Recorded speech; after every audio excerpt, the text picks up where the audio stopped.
है। हम लोग दो नीति अपनाएंगे, या तो सुभाष चंद्र बोस की नीति अपनाएंगे या महात्मा गांधी की नीति अपनाएंगे। विद्यालय जाए तो हो जाए कोरोना, विद्यालय जाए तो हो जाए कोरोना। सबसे शांत रहने वाला समुदाय आज फिर सड़क पे है। हम बात किसान की नहीं, बात हम शिक्षकों की कर रहे हैं। शिक्षक समुदाय जो हमेशा अपने क्लासरूम में रहता है, कभी रैली प्रदर्शन धरना और किसी दुकान पे नहीं होता, क्योंकि उसे अपनी छवि की चिंता होती है। आज वो अपने लिए जुलूस निकाल रहा है, अपने लिए रैली निकाल रहा है और लगातार अपनी आवाज़ बुलंद कर रहा है। किसानों का सड़क पे उतरना उतना ही दुखद है जितना शिक्षकों का भी। लेकिन सवाल है कि किसानों के को साधने से वोट मिलता है, इसीलिए पक्ष और विपक्ष दोनों बात करने को तैयार हैं। शिक्षक समुदाय लगातार 6-7 महीनों से परेशान है, लेकिन उससे बात करने वाला कोई नहीं है, क्योंकि ना तो वो मोटी कमीशन दे सकता है और न ही वोट का जरिया है। और जिस ऑनलाइन एजुकेशन का झुनझुना सरकार बजा रही, उसकी असलियत ये है कि गांव और मोहल्ले कहीं ऐसे हैं जहां फ़ोन पर बात तक नहीं होती, वहां ऑनलाइन क्लास कैसे चलेगा। सवाल ये है कि स्कूल कॉलेज यूनिवर्सिटी के जो एग्ज़ाम सरकार धरने ले रही है, सरकार ये बता दे कि उसे कितना विश्वास है कि जो बच्चे पास करेंगे वो सरकार के सरकारी सिस्टम में पढ़कर पास करेंगे। वो सारे बच्चे वही हैं जो इन्हीं शिक्षकों से पढ़ के पास होते हैं।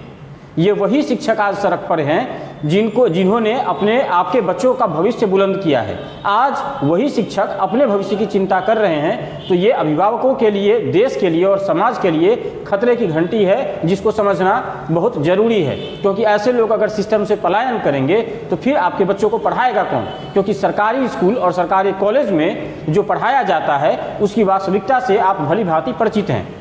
क्वालिटी कंटेंट की अगर बात करें तो वो वही शिक्षकों ने स्थापित किया है जिसे हमेशा आप लुटेरा की संज्ञा देते हैं।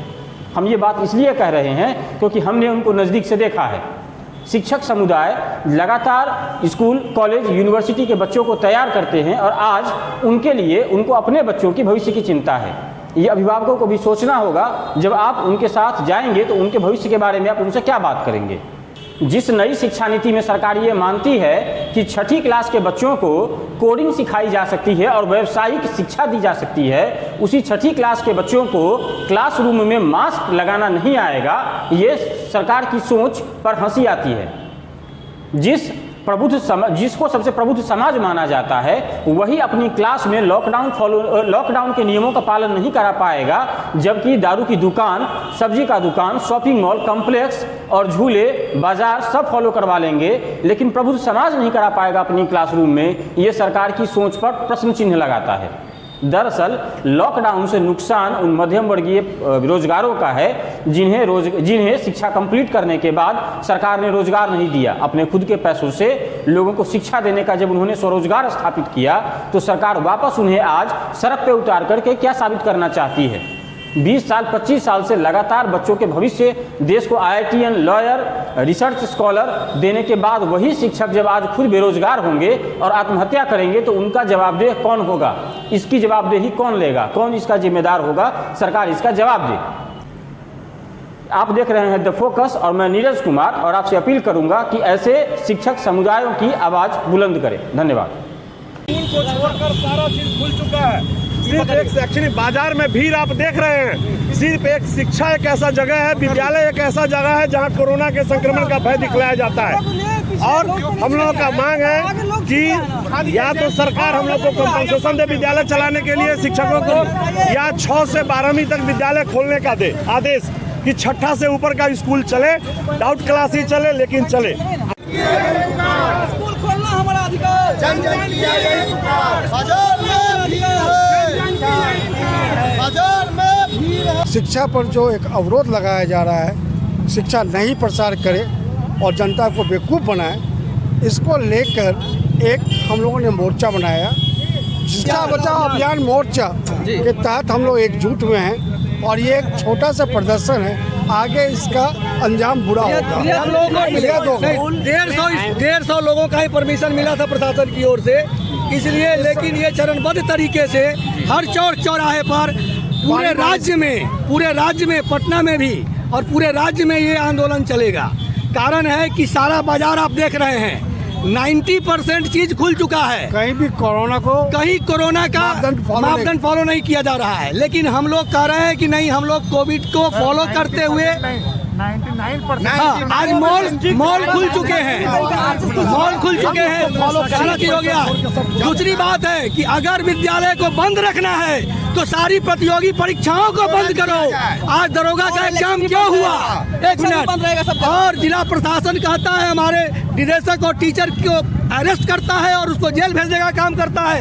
हम लोग we are ready to fight against them. हम लोग ये नहीं करेंगे, जेल को भरेंगे। लेकिन आप सैनिक स्कूल, मिलिट्री स्कूल की परीक्षा ले रहे हैं और छोटे छोटे बच्चे अगर टीचर के पास पढ़ने जाते हैं तो आप उनको मारते हैं और उनको दंडित करते हैं। तो ये जो कार्यक्रम है ये यहीं तक है या इसका ज्ञापन मिला मुझे? प्रदेश में चलेगा या गाँव-गाँव राज्य में चलेगा, पूरे राज्य बाकी है। ये तो सिर्फ लड़ाई है और ये दुख की बात है। आज ये आगाज है, स्कूल कब से खुलेगी? ये एक प्रदर्शन है ताकि जनता भी समझे हम लोग का दर्द, जिला प्रशासन भी समझे और हम लोग के जो कष्ट है उस कष्ट को वो राज्य सरकार और राष्ट्र सरकार पर पहुंचाए। खासकर जिला कार्यक्रम पदाधिकारी द्वारा विद्यालयों को प्रस्तुति नहीं देना, पैसा का डिमांड होता है, करोड़ों रुपए की उगाही हुई है, प्रस्तुति नहीं देना, देकर वापस ले लेना, ये सभी गैर कानूनी है। प्रस्तुति देना, उनको जांच करके देना वो उनका कर्तव्य है और उसके लिए जो पैसा मांगा जा रहा है वो सरासर गलत है, नहीं होना चाहिए। आज वो शिक्षा के अधिनियम के तहत जो निःशुल्क शिक्षा के लाभार्थी है उसके एवज में विद्यालयों को राशि मिलती है, जो राशि अभी तक सरकार 3 साल का 30 करोड़ रुपया बकाया रखे हुए हैं स्कूल में। उसके कारण अगर ये राशि मिलती तो आज उन विद्यालय, छोटे छोटे विद्यालय या जो भी हो, हम लोग एसोसिएशन बना के वो पैसा उन लोग को सैलरी दे जो हम लोग नहीं दे रहे हैं। कि किसान के तर्ज पर विद्यालय और विद्यालय के कर्मियों को भी सरकार खाते में एक सहायता राशि ट्रांसफर करे। हर विद्यालय से विद्यालय और उनके जो भी शिक्षक और शिक्षकेतर कर्मचारी है, टीचिंग नॉन टीचिंग सब स्टाफ के खाते में एक सहायता राशि हम लोग का डिमांड है कि राज्य सरकार, केंद्र सरकार दे। जैसे किसान, जब तक इसको जैसे किसानों को सहायता दी जाती है। दूसरी चीज है कि कक्षा 6 से ऊपर हम लोग का मांग है कि 6ठा से 12वां तक स्कूल कोचिंग सब खोलने का अनुमति दिया जाए। 5वां तक के छोटे बच्चे हैं वहाँ छोड़ दिया जाए। बच्चे आ सकते हैं 5वां से 12 तक सारे प्रतियोगी परीक्षाओं को बंद करो। एग्जाम ये क्या नौटंकी है? एग्जाम का डेट आ गया 10th का 12th का। आज एक बच्चों का बैठे हुए हैं सर, वो डिमांड कर रहे हैं कि सर स्कूल खोला जाए, बच्चों की पढ़ाई और ऑनलाइन क्लास जो है ऑफलाइन का सब्स्टिट्यूट नहीं है। ये कार्यक्रम की घोषणा आप लोग यहीं से करेंगे या उस बारे में निर्णय होना बाकी है? अभी रैली प्रदर्शन और एक ज्ञापन जिलाधिकारी मुजफ्फरपुर को और जिला शिक्षा पदाधिकारी मुजफ्फरपुर को और मंडलाधिकारी को देंगे कि हमारी जो ये मांग है इसे राज्य सरकार और केंद्र सरकार को अवगत करावे। इसलिए ज्ञापन भी कल हम लोग उनको सौंपेंगे। भारत सरकार बैठे हुए हैं सर कि हम लोग भी है, शिक्षा मंत्री बैठे हुए हैं लेकिन वो शिक्षा के बारे में तनिक भी नहीं सोचते हैं। और शिक्षा मंत्री अपनी सैलरी ले रहे हैं, ठीक है, लेकिन शिक्षा मंत्री अपने ऊपर कोई उनको नहीं कर रहे हैं। नहीं आया। वो अपने प्राइवेटाइजेशन करने के नाम ले रहे हैं, प्राइवेट करते हैं कि प्राइवेट शिक्षा कहीं इंडिपेंडेंट है, ठीक है शिक्षा, और हम लोग का कभी इनको याद नहीं आया सरकार को। जो ये वर्ग है इनका कभी कोई संगठन नहीं हुआ इंडिया में आज तक के इतिहास में। आज पहली बार भारत देख रहा है कि लोग संगठित हो रहे हैं। ये कैसे संभव हुआ? एक उबाल जो शिक्षकों के अंदर थी, देखिए विकल्प तलाश रहा है। जरूरत है ना सर, आविष्कार की जर्नी होती है, necessity the mother of invention. हम लोग को जरूरत पड़ा है, हम लोग दूसरा काम नहीं कर सकते हैं।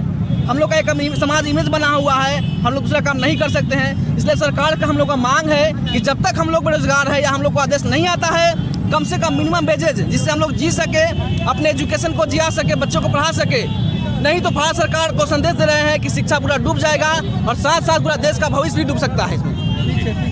तो ये हम लोगों का एक मैसेज है भारत सरकार को। और आज भी बहुत सारे ऐसे अभिभावक हैं मध्यम वर्ग के जिनके घर में एक्स्ट्रा मोबाइल नहीं है, उनके गार्जियन चले जाते हैं ड्यूटी पर, तो स्मार्टफोन लेके चले जाते हैं, तो उनके बच्चे नहीं पढ़ पाते हैं। ये पेरेंट्स का फीडबैक आता है इंस्टीट्यूशन में कि सर हम तो ड्यूटी चले जाते हैं, नहीं पढ़ाते हैं। और ये जो मोबाइल से जो ऑनलाइन है, इसका सदुपयोग कम और दुरुपयोग ज्यादा हो रहा है। बच्चे ना समझ होते हैं, कम उम्र के होते हैं, जो कि मोबाइल पे पबजी तरह तरह के गेम खेलते हैं, और वो मोबाइल उनको नहीं भी चाहिए। आंखों की समस्या हो रही है। आज के कार्यक्रम के बाद अगला उद्देश्य क्या है सुशासन की सरकार को? जब तक हमारी सरकार स्कूल कोचिंग नहीं खोलती है तब तक हमारी आंदोलन जारी रहेगी जी। हम लोग आंदोलन को जारी रखेंगे। हम लोग फिर यूनाइट होकर के पटना की ओर रुख करेंगे। पटना तक हम लोग दिया जाएगा। ऐसा क्या कारण है कि किसान अगर रोड पे बैठे हैं तो सरकार हिल जाती है, तेजस्वी यादव बैठ जाते हैं धरने पे जा कर के, लेकिन आज शिक्षक समुदाय जो पान के दुकान पे खड़ा नहीं होता है कि गार्जियन देखेंगे क्या कहेंगे। ये शिक्षक समुदाय अगर सड़क पे खड़ा हुआ, इसके पीछे की व्यवस्था क्या है? देश की विडम्बना है जो शिक्षा को प्रायोरिटी के लिस्ट में सबसे नीचे रखा जाता है। शिक्षकों के प्रति, बच्चों के प्रति कुछ सोचा नहीं जा रहा है सरकार द्वारा, की योजना और शिक्षा को डुबा देने की योजना है सरकार की। के लिए क्या स्पष्ट संदेश रहेगा आपका शिक्षक समुदाय की तरफ से? सुशासन की सरकार के लिए क्या स्पष्ट संदेश रहेगा? संदेश रहेगा जो जल्द से जल्द स्कूल और कोचिंग खोलने की अनुमति दे। जब सब कुछ चल रहा है, मॉल खुल गया, ट्रेन में यात्राएं हो रही है, हवाई जहाज खुल गया, तो शिक्षा क्यों नहीं? वो तो कह रहे हैं कि कोरोना के क्लासरूम में केवाड़ी के पीछे बैठा हुआ है। ये तो उनकी मानसिकता का द्योतक है शिक्षा को कितना हम मतलब महत्व दे रहे हैं। सबसे बड़ी बात है कि आज एक एक शिक्षक वो भुखमरी के कगार पर चला गया है। कल तक जो शिक्षक अपना परिवार का भरण पालन कर रहा था, ठीक है, निजी विद्यालय के ही शिक्षक थे, है ना, वो पढ़ा लिखा एक साक्षर व्यक्ति है, और वह अपना परिवार को स्कूल से कुछ पैसा मिल गया, ट्यूशन से मिल गया, बाल बच्चों को पढ़ाता था। आज यह स्थिति हो गई कि उनके ऊपर भुखमरी की समस्या आ गई।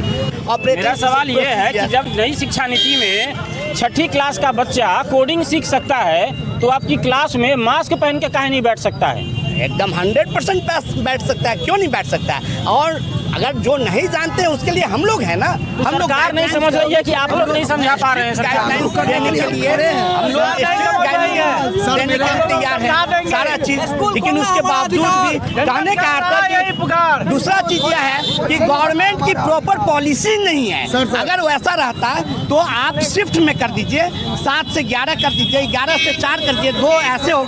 शिक्षक को डेट को आज वो डाटा मंगा के क्यों नहीं अनुदान राशि दे रहे हैं? नहीं खोल रहा है, वो बोल दे हम नहीं खोलेंगे 2 साल, हम लोग अगले जॉब में शिफ्ट हो जाएंगे, दूसरा कोई करेंगे। रेंटेड भाड़ा है हम लोग का, हम लोग छोड़ देंगे, हम लोग दूसरा व्यवस्था में चले जाएंगे। लेकिन हम लोग अभी रेंट दे रहे हैं, शिक्षक का पेमेंट देना है, शिक्षक पेमेंट नहीं दे पा रहे हैं। देखिए, क्या संदेश रहेगा सुशासन की सरकार को आपकी तरफ से? सरकार को यही संदेश रहेगा, जब यहाँ पर सारे चीज़ खुल गए, सब काम हो रहे हैं, परीक्षाएं की डेट निर्धारित हो चुकी है, उसके बाद भी जो है सो पढ़ाने की अनुमति नहीं दे रहे हैं। जबकि हम विद्यालय वाले, कोचिंग वाले, सभी लोग जो कोरोना का जो भी प्रोटोकॉल है उन सारे को जो है सो करते हुए करना चाह रहे हैं, उन सारे नियमों का पालन करना चाह रहे हैं। इसके बावजूद भी सरकार की यह मंशा है, सरकार चाहती है कि जितने निपड़ यहाँ पर रहें, एजुकेशन का कम विकास हो, ताकि यहाँ पर मूर्ख रहे, मूर्ख का जमाना बना रहे, और हम अपनी गद्दी को जो है सो बरकरार रखें। सभी को तो अनुदान दे रहे हैं, लेकिन आप शिक्षक को, जो निजी विद्यालय के शिक्षक हैं, उनको कहाँ से वो लोग एक पैसे का अनुदान नहीं मिला है, सहायता राशि नहीं मिला है। वो जब मरने लगेंगे, आत्मदाह करने लगेंगे, तब गवर्नमेंट जागेगी क्या? वो सरकार, केंद्र सरकार हो या राज्य सरकार, जब चुनाव में आती है तो विकास की बात करती है। आखिर विकास और अर्थव्यवस्था जो है वो तो दोनों जुड़े हुए हैं रोजगार से, और रोजगार आज शिक्षकों का ठप है पिछले 9 महीनों से। इस ठप व्यवस्था के लिए सरकार के पास कोई पॉलिसी नहीं है। अभी कुछ दिनों पहले जब कोचिंग संस्थान और स्कूल डाउट क्लासेस के नाम पे ही बच्चों को अभिभावकों की मर्जी से उनको बुलाया जा रहा था, पिछले 1-2 दिन पहले राज्य सरकार और जिला के माध्यम से एक नोटिस आया कि कमेटी गठित करके रेड किया जाएगा। मेरा पूछने का मतलब ये है कि क्या हम डकैत हैं जो उन अभिभावकों को डरा धमका के हम ले आए हैं बच्चों को स्कूल में कोचिंग? खाने का लाला पड़ गया है। हमारा स्कूल बंद है। माननीय प्रधानमंत्री जी हर व्यवसाय के लिए जो है आर्थिक पैकेज का ऐलान किए, बाकी स्कूल चलाने वाले के लिए आर्थिक पैकेज का ऐलान नहीं किए। पीछे